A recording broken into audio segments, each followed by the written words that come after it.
আজকে আমাদের রক্তক্ষরণ হয় যখন ইনওয়ার মেনন সাহেবদেরকে, জালেমদেরকে গ্রেফতার করা হয়েছে, তাদেরকে ইফতারির কাফুল লাগে যখন তারা কোর্টে হাজির দিতে আসে।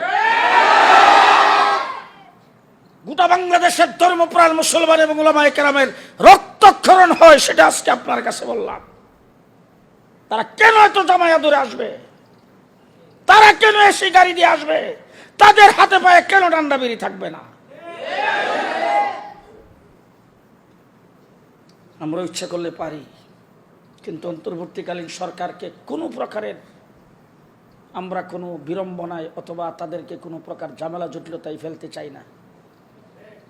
নতুবা সামনের দিনে কোর্টে হাজির তাদেরকে আনবেন, আমরা কোর্ট ঘেরাও করব। যদি এইভাবে আনেন, প্রত্যেকটা সাইজ করে দিব জায়গায় পারি আমরা ইচ্ছা করলে, কিন্তু সেটা করব না আপনাদের জন্য। আপনাদেরকে আমরা সহযোগিতা করতে চাই। আজকে আপনার কাছে সেই দাবি জানাইলাম, আগামী দিনে তাদেরকে কোর্টে হাজির করা হবে, ডান্ডা বিড়ি থাকবে সাথে, এবং চুর ডাকাতের মতোই আনতে হবে। আলেমদের সঙ্গে ব্যবহার করেছে তারা কে? তারা চুর ডাকাত, দেশের লুটেরা, তারা মানুষের উপর খুন, তাদের হাত হাজার হাজার মানুষের খুনে রক্তে ভিজা তাদের হাত। জালেম সরকার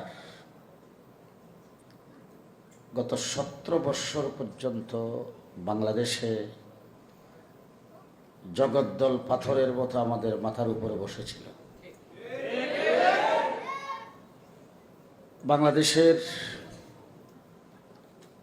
কোনো মসজিদের ইমামের মেহরাব নিরাপদ ছিল না, কোনো মসজিদের খতিবের মিম্বর নিরাপদ ছিল না, কোনো ওয়াজ মাহফিল, ইসলামী সম্মেলনের স্টেজ নিরাপদ ছিল না। প্রত্যেকটা মানুষ, দেশের প্রত্যেকটা নাগরিক বলতে গেলে কারাগারে বসবাস করেছে। গোটা দেশটাই জেলখানায় পরিণত করে দিয়েছিল। আল্লাহ তাবারক ওয়া তাআলা সিদ্ধান্ত নিয়েছেন,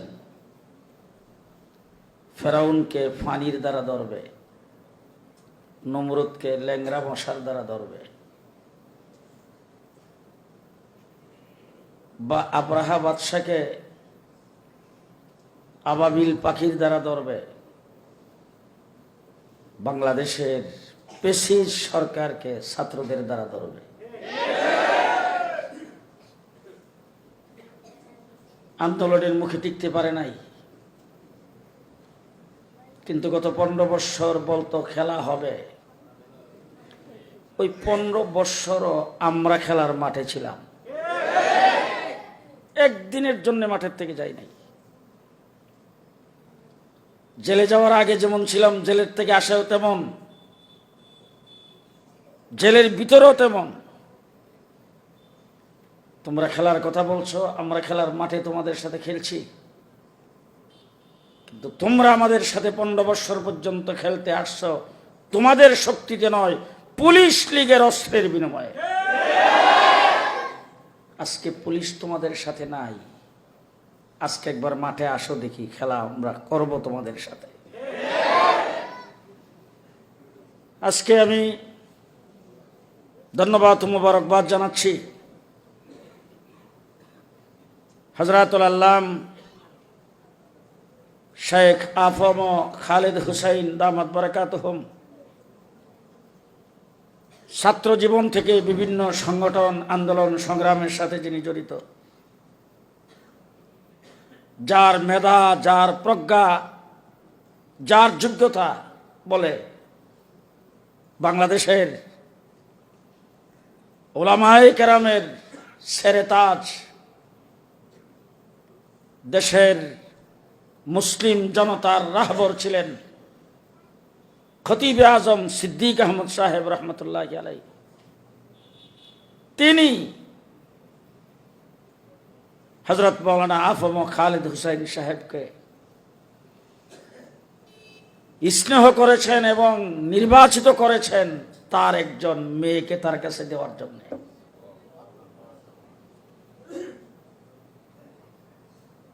হযরত মাওলানা সিদ্দিক আহমদ সাহেব রহমতুল্লাহি আলাইহি এই পূর্ব পাকিস্তানে, এই বাংলাদেশে রাজনীতির প্রতিষ্ঠাতা, হযরত মৌলানা তাহারি রহমতুল্লাহ আলাই, সিদ্দিক আহমদ সাহেব রহমতুল্লাহ আলাই, ওনাদের দুইজন যদি না হতো আমরা রাজনীতির পথ দেখতাম না। তখন থেকে হযরত মৌলানা আফম খালেদ হুসাইন সাহেব, আমরা পাকিস্তানের হযরত মুফতি মাহমুদ রহমতুল্লাহ আলাইহির কথা শুনেছি। একদিক থেকে ফতোয়ার মঞ্চে তিনি মুফতি আজম, হাদিসের মঞ্চে তিনি শাইখুল হাদিস, আন্দোলন সংগ্রামের মঞ্চে তিনি হলেন লড়াকু সৈনিক, আবার সাথে সাথে সরহদের তিনি মুখ্যমন্ত্রী। হযরত মৌলানা খালিদ হুসাইন সাহেব আমাদেরকে মুফতি মাহমুদের কথা স্মরণ করিয়ে দিচ্ছেন। আজকে অন্তর্বর্তীকালীন সরকারের উপদেষ্টাতে উনি আছেন। আমরা যতটুকু বিতর্কত খবর রাখি, উপদেষ্টাদের প্রত্যেক উপদেষ্টার মধ্যে ওনার সম্মান সর্বোচ্চে।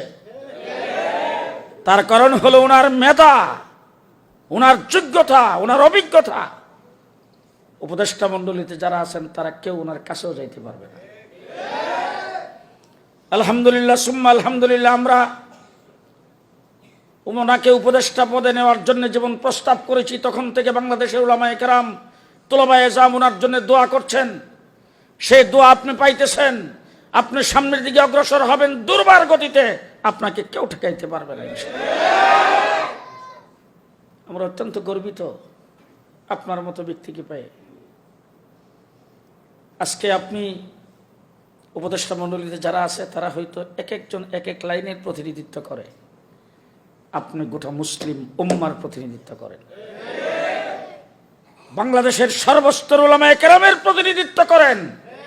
আপনার হাত অত্যন্ত শক্তিশালী, বাংলাদেশে এত শক্তিশালী হাত আর কারো নাই। আমরা চাই এক নম্বরে আপনি অত্যন্ত নিষ্ঠার সাথে, সম্মানের সাথে, যোগ্যতার সাথে আপনি সেই দায়িত্ব পালন করেন, মঞ্জিলে মকসুদ পর্যন্ত পৌঁছেন। আগামী দিনে জাতি আপনাকে যেমন স্মরণ করবে, ইতিহাসের পাতায় লেখা থাকবে যে একজন আলেম মন্ত্রণালয় পেয়েছিলেন, উপদেষ্টা হয়েছিলেন, তার সেই উপদেষ্টা পথ চালাইতে যাইয়া কোনো ক্লিন ইমেজ তার মধ্যে সামান্যতম আঙ্গুল ঢুকাইবার মতো কিছু নাই। আমরা এটাই আশা করব আপনার দ্বারা, এবং এটাই আপনার দ্বারা হচ্ছে। আমাদের আলিম উলামায়ে কেরাম সবাই আপনার দিকে তাকিয়ে আছেন, কিন্তু আমাদের কোনো কিছু চাওয়ার পাওয়ার আপনার কাছে নাই। কিছু দুঃখ বেদনা আছে, কিছু দুঃখ বেদনা আছে। 2013 সালে আমাদের উপর যেইভাবে নির্যাতন করা হয়েছে, সারা বাংলাদেশের বিভিন্ন জায়গায় আমি বলে আসছি, বিএনপি জামাত নির্যাতিত হয়েছে, তাদের বিরুদ্ধে হাজার হাজার মামলা হয়েছে, তাদের লক্ষ লক্ষ কর্মী জেলে গেছে, তাদের অনেককে গুম করা হয়েছে। সকলের নির্যাতন যদি একত্রিত করা হয়, শাপলা চত্বরের এক রাত্রির সমান হবে না। নিশ্চয়ই আপনার জানা আছে, মিডিয়াতে আসছে, 1,54,000 গুলি আমাদের বুকের উপর দিয়ে চালানো হয়েছে। শত শত মামলা আমাদের বিরুদ্ধে দেওয়া হয়েছে, সেই মামলাগুলি এখনো প্রত্যাহার হয়নি। আমাকে যেদিন গ্রেফতার করেছেন, গ্রেফতারের পরে আমার পরিবারকে তছনছ করার জন্য, আমার ছেলেদেরকে, আমার জামাইদেরকে গ্রেফতার করবে। ডিবি ভিসে নেওয়ার পরে আমার সামনে একজন অফিসার দাঁড়ায় বলছেন, তার জামাই নাম ধরে ধরে বলছেন ইমুক ইমুক, তার ছেলে ইমুক ইমুক, 24 ঘন্টার ভিতরে তাদেরকে হ্যান্ডকাপ লাগিয়ে নিয়ে আসে।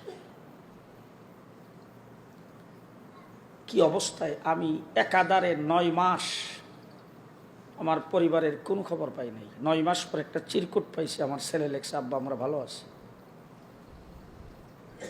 কুরবানি হয়েছে, কুরবানি হওয়ার 1 বছর পরে আমি জানতে পারছি, কুরবানির পরে রমজান মাসে আমি জানতে পারছি যে গত কুরবানিতে আমার নামের কুরবানিটা আমার সন্তানরা করেছে। জেলখানার ভিতর আমাদেরকে ফাঁসির কাস্টে রাখা হয়েছে। 24 ঘন্টা লকআপ, বের হতে পারবেন না। 24 ঘন্টা, 1.5 মাস আমি রিমান্ডে ছিলাম। রাত্র দিন 24 ঘন্টা আমাকে রিমান্ডের ভিতরে যে নির্যাতন করা হয়েছে, সে নির্যাতনের বর্ণনা দেব কি, মনে হইলে আমার শরীর শিউরে ওঠে।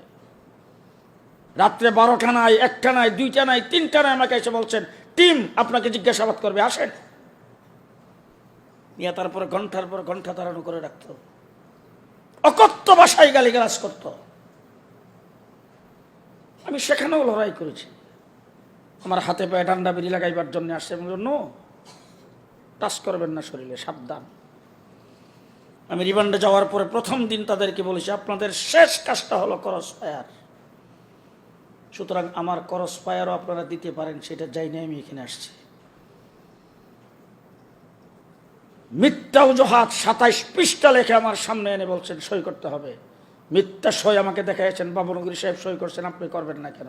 আমি বললাম, বাবনগরী সাহেব করে না, এটা আমার বিশ্বাস। আপনারা এটা ষড়যন্ত্র করে এখানে তার সই আপনারা বানিয়েছেন, আর যদি উনি করে থাকেন জোর করে নিয়েছেন, আমাকে জোর করতে পারবেন, মেরে ফেলতে পারবেন, আমি আপনাদের কাগজে সই করব না। জেলখানার ভিতরে ফাঁসির কাস্টে রাখা হয়েছে, 24 ঘন্টা লকআপ। 1.5 মাস পরে যখন আমাকে কেরানীগঞ্জ কারাগারে নেওয়া হলো, বাংলাদেশের শীর্ষ উলামায়ে কেরাম সেখানে ছিলেন। আধা ঘন্টার জন্যে আমি রুমের ভিতরে ঢুকেই, তারপরে একজন ছিলেন সেখানে, আমি জানতে পারলাম যে 24 ঘন্টা লকআপ। সাথে সাথে আমি সুপারের কাছে খবর পাঠাইলাম, তারা চোর ডাকাত না, যে সমস্ত উলামায়ে কেরাম এখানে আসছে তাদের জন্য লক খুলে দেওয়া হোক। আধা ঘন্টার জন্য পরের দিন 4:30 থেকে 5:30 জন্য খোলা হলো। বারিন্দায় যখন আসলাম, 70 থেকে 75 জন উলামায়ে কেরাম, আমি তাদের মধ্যে সবচেয়ে বেশি বয়স্ক, তাদের সিনিয়র, সবাই আমাকে জড়ায় ধরে যখন কান্নার রুল পড়ে গেল, তখন আমি সেখানে বলছিলাম, নির্যাতিত হচ্ছেন, নিপীড়িত হচ্ছেন, জেনে রাখেন এমন একদিন আসবে নাতি লজ্জায় বলবে না দাদা আওয়ামী লীগ করত। শুধু তাই না, আমার এইখানে হযরত মাওলানা মামুনুল হক মুক্তি পেয়েছেন জেল থেকে। মুক্তি পাওয়ার 2 না 3 দিন পরে গভীর রাত্রে আমার কাছে আসছে, রাত্রে বোধহয় 2টার দিকে আইসা প্রায় ফজরের নামাজের আজান পর্যন্ত এখানে ছিলেন। সে যখন বের হয়ে যাচ্ছে, তখন আমি বললাম যে আপনি জেল থেকে বের হয়েছেন, আপনার জন্য আমার ছাত্ররা দোয়া করেছে।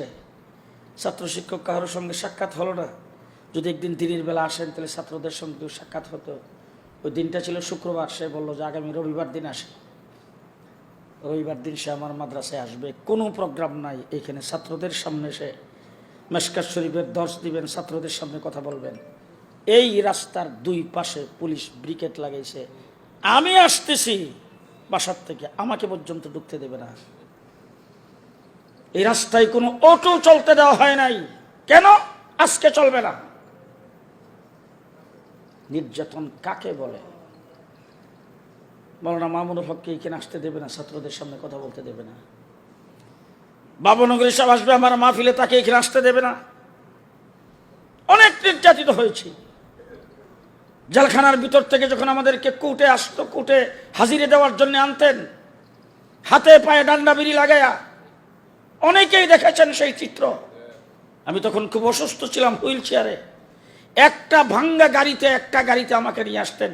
আমি আসার সময় মনে মনে ভাবতাম, যাইতে পারবো কিনা, যাইলে আসতে পারবো কিনা, আজকেই বোধহয় আমার শেষ। আমার ছেলেদের সঙ্গে যখন সাক্ষাৎ হতো, তখন আমি বলতাম যে বাবা, জীবনের শেষ বিদায়, যে গাড়ি দিয়ে আসছি এই গাড়ি দিয়ে যাওয়া পর্যন্ত আমি বাঁচব না। এইভাবে আমাদেরকে এখানে আনতেন। আর আজকে অত্যন্ত দুঃখের সাথে আপনার সঙ্গে বলছি, আপনি ক্যাবিনেটের একজন। আজকে আমাদের রক্তক্ষরণ হয় যখন ইনওয়ার মেনন সাহেবদেরকে, জালেমদেরকে গ্রেফতার করা হয়েছে, তাদেরকে ইস্তারির কাপড় লাগে যখন তারা কোর্টে হাজির দিতে আসে। গোটা বাংলাদেশের ধর্মপ্রাণ মুসলমান এবং উলামায়ে কেরামের রক্তক্ষরণ হয়, সেটা আজকে আপনার কাছে বললাম। তারা কেন এত জামায়া ধরে আসবে? তারা কেন এসে গাড়ি দিয়ে আসবে? তাদের হাতে পায়ে কেন ডান্ডা বিড়ি থাকবে না?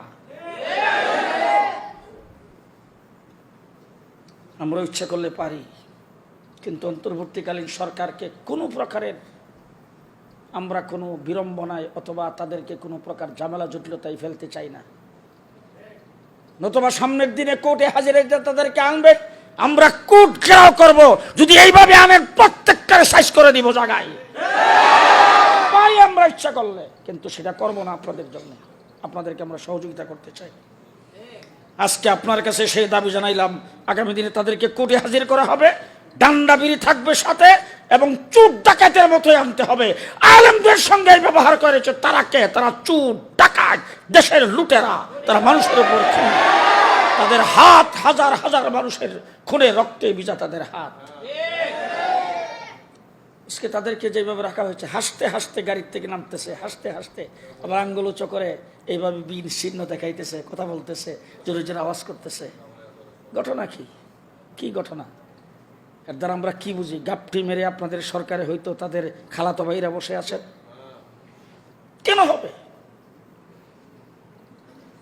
আমাদের প্রত্যেকটা মামলা মেহেরবানি করে আপনি তদবির করে আপনি যেখানে যেটা বলার বইলে আমাদেরকে মামলাগুলি নির্বাহী আদেশের মাধ্যমে প্রত্যাহার করে দেন। যে সমস্ত মামলা দেওয়া হয়েছে সবগুলো মিথ্যা।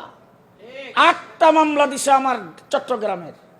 আমি ঢাকায় বৈশা চট্টগ্রামে পুলিশ পিটাইছি, আমি ঢাকায় থেকে চট্টগ্রামে থানা ভাঙছি, আমি ঢাকায় থেকে চট্টগ্রামে পুলিশের গাড়ি পুরাইছি। আমি জেল থেকে বের হওয়ার পরে 1.5 বছর পর্যন্ত মাসে 8 দিন চট্টগ্রাম কোর্টে হাজিরা দিয়েছি। আপনার কাছে আমাদের ব্যক্তিগত, আমাদের প্রতিষ্ঠান কোনোটারই চাওয়ার পাওয়ার কিছু নাই। আপনি আমাদের উলামায়ে কেরামের প্রতিনিধি। আমাদের উপর যে নির্যাতন হয়েছে, যে নিপীড়ন হয়েছে, এই নির্যাতন যারা করছে তারা যেন মাথা উঁচু করে আর দাঁড়াইতে না পারে। আপনি উপদেষ্টাতে আছেন, আপনি অন্তর্বর্তীকালীন সরকারে আছেন, আগামী দিনে বাংলাদেশে নির্বাচন হবে, নির্বাচন সুষ্ঠু নির্বাচন আপনারা উপহার দিবেন। তবে আমার পক্ষ থেকে দাবি নয়, আলেম উলামায়ে কেরামের পক্ষ থেকে দাবি হলো নৌকা মার্কা ব্লট পেপারে থাকতে পারবে না। সন্ত্রাসের দায়ে জেলখানার ভিতরে ছিলাম, নিশ্চয়ই আপনার জানা আছে অনেক উলামায়ে কেরাম এখনো জেলে আছেন। 4টা ঈদ জেলখানার ভিতরে কাটিয়েছি। ঈদের সময় অনেকে আমার সঙ্গে সাক্ষাৎ করতে এসে কান্নায় ভেঙে পড়েছে। জিজ্ঞাসা করেছি আপনাদের মামলার কি হালাত? বলে হুজুর আমাদের কোনো হালাত নাই। কেন হালাত নাই? বলে আমরা নিষিদ্ধ ঘোষিত সংগঠনের সদস্য। যেই সমস্ত সংগঠনকে সন্ত্রাসের দায়ে নিষিদ্ধ ঘোষণা করেছেন, এর চাইতে লক্ষ কোটি গুণ বেশি সন্ত্রাস করেছে আওয়ামী লীগ। সুতরাং তারা যদি নিষিদ্ধ হতে পারে, আওয়ামী লীগও নিষিদ্ধ হতে পারে। বাংলাদেশের কিছু কিছু সংখ্যক রাজনৈতিক দল তারা এখন আওয়ামী লীগের খালাতো ভাইয়ের মতো আচরণ করতেছেন। আওয়ামী লীগ সাথে থাকলে তাদের জন্য নির্বাচন করতে সুবিধা। আওয়ামী লীগকে সাথে রেখা আর ভারতের আশীর্বাদ নিয়ে বাংলাদেশে ইলেকশন করে ক্ষমতায় যাবেন, যদি বাইসা থাকি সেই স্বাদ পূর্ণ হইতে দেওয়া হবে না ইনশাআল্লাহ। ধন্যবাদ, মোবারকবাদ জানাই। আজকে অফিস ডে, রবিবার, এই টাইমে ক্যাবিনেটে থাকার কথা, অফিসে থাকার কথা, কিন্তু ছাত্র জীবন থেকে ওনার সাথে আমার সম্পর্ক। আন্দোলন সংগ্রামের ময়দানে অনেক জায়গায় দেখা হয়েছে, ওয়াজ মাহফিলের স্টেজে অনেক জায়গায় দেখা হয়, অনেক জায়গায় একসাথে বসার তৌফিক হয়েছে আমার। সেই মহব্বতের থাকা যায়। আমার একটা ছোট্ট প্রতিষ্ঠানে আমার দাওয়াত কবুল করে উনি এখানে এসেছেন। আমি আমার অন্তরের অন্তঃস্থল থেকে আমার আসাদায়ে কেরাম, আমার তোলাবায়ে জাম, এলাকার উলামায়ে কেরাম, আমাদের বিরুলিয়া ইউনিয়ন উলামা আইম্মা পরিষদ সকলের পক্ষ থেকে আপনাকে ধন্যবাদ ও মুবারকবাদ জানাচ্ছি। এবং আপনাকে সর্বশেষ পর্যন্ত আপনার জন্য দোয়াও করব, শেষ রাত্রে চোখের পানি ফেলব এবং রাজপথে রাস্তাঘাটে আপনাকে সার্বিক সহযোগিতা করতে চাই। আপনি দুর্বার গতিতে সামনের দিকে অগ্রসর হবেন। মধুবাগ মাঠে বক্তৃতা আপনি বয়ান করেছেন, আমি আপনার পাশে ছিলাম। আপনি বলেছেন বাহিরে জুনায়েদ আল হাবিব বলবে আর আমি ভিতরে কাজ করব। আপনি ভিতরে কাজ করেন, বাহিরে ইনশাল্লাহ আসি, যেখানে যেটা বলা দরকার পরিষ্কার ভাষায় বলে দেব। আপনাকে সহযোগিতা করব আপনার হাত শক্তিশালী করার জন্য। আমরা সবাই অতন্দ্র প্রহরীর মতো থাকবো ইনশাল্লাহ। আল্লাহ তাবারক ওয়া তাআলা আপনাকে সুস্বাস্থ্য দান করুন। আল্লাহ পাক আপনাকে হিম্মত দান করুন, সাহস দান করুন। আল্লাহ তাবারক ওয়া তাআলা এদেশের আলেম উলামায়ে কেরামের ইজ্জত সম্মানকে উঁচু করার জন্য আল্লাহ পাক আপনাকে কবুল করুন।